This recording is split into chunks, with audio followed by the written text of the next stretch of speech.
Welcome to the Explainer. Today, we are popping the hood on the engine that powers pretty much every successful business you can think of. And it all starts with one simple question. Think about it for a second. You've got a global tech giant, a small neighborhood shop, and a brand new app. On the surface, they couldn't be more different. But underneath it all, they share the exact same fundamental need to survive. And there it is. It's that simple. Without new people finding them, clicking that buy button, or signing up, a business just stops. That whole process of attracting new people, that's the lead generation engine. And it's exactly what we're going to break down today. So, how important is this really? Well, it's not just a goal. For most businesses, it's the main event. It's the key in the ignition that gets the whole thing started. Just look at that number. A Ruler Analytics survey found that a whopping 91% of marketers say generating new leads is their #1 most important goal. Not half, not even most of them. We're talking almost everyone. That tells you everything you need to know about how vital this is. All right, so to really understand this engine, we got to look at the blueprint.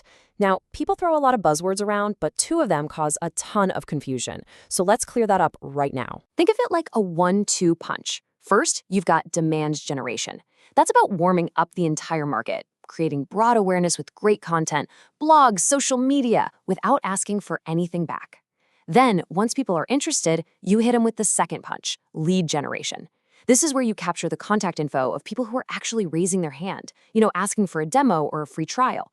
You have to create the demand before you can capture the lead. And this quote from Alice DeCourcy at Cognism just nails the modern mindset.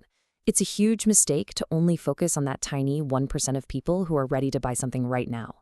The real win, the long game, is building trust and awareness with the other 99%, so that when they are ready, you're the first company they think of. So we've got our blueprint. Now, what's the high-octane fuel that actually makes this engine run today?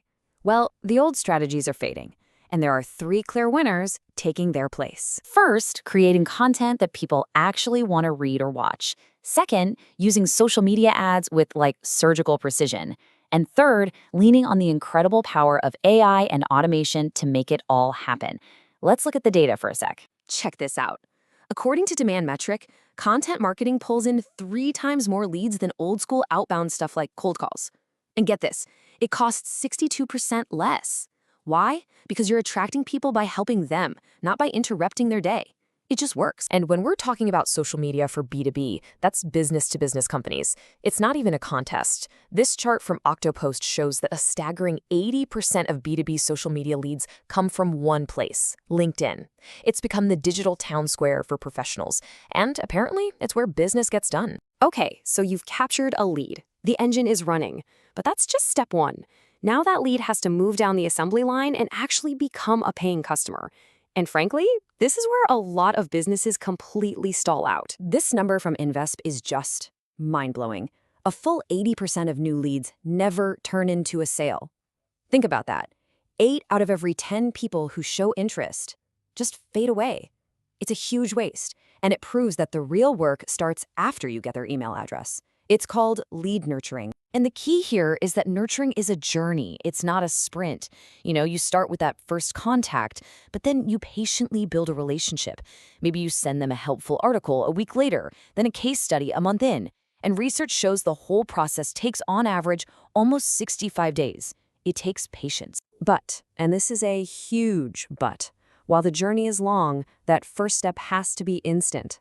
This statistic is absolutely bonkers.